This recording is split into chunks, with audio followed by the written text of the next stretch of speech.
Glastonbury is is handy. My birthday is on Midsummer's Day, so Glastonbury is quite good for me. I always think of Michael Eavis when I think, obviously, because Michael's is his festival. Kinks played there many times, had some good and difficult shows there, especially when it rained.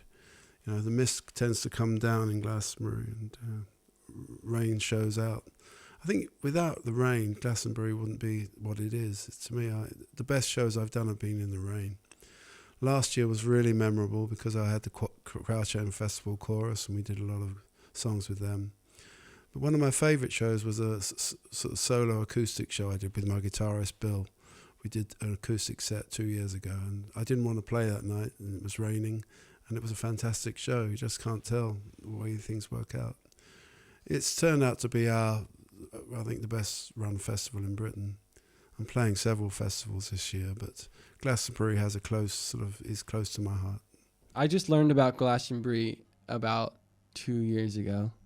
I was watching some videos of MGMT being interviewed backstage or, somewhere at Glastonbury. And since we've been doing a lot of touring in this country, England, in the last year, it's definitely the festival.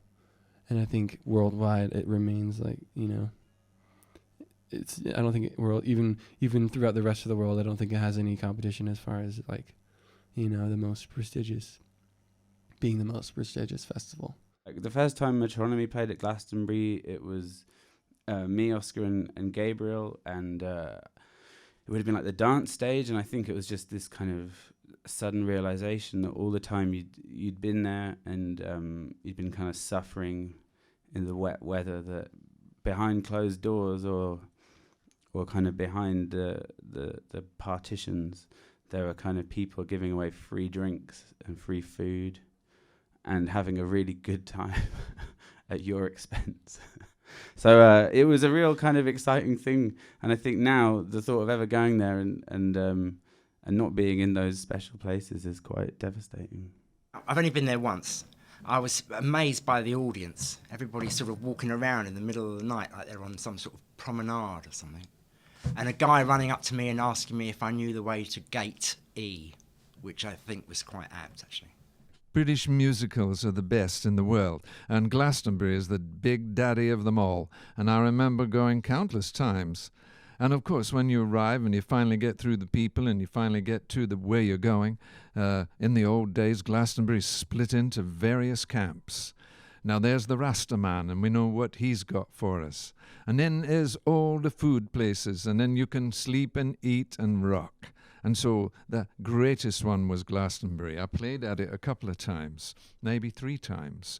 And the new Glastonbury, of course, is very different, but it's still great. I wrote a song about Glastonbury. It was called The Music Man.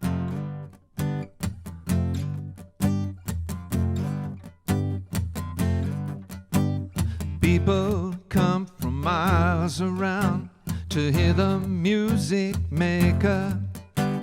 Bring your friends and children too to hear the music maker. From your towns and villages, gather on the hillsides. Leave your worry, care and woe, and get yourself some good times. Have some fun out in the country. Celebrate your music in the open air. People come from miles around to hear the music maker at Glastonbury. Glastonbury rocks. So that's my song about Glastonbury. Enjoy it again and again, every year.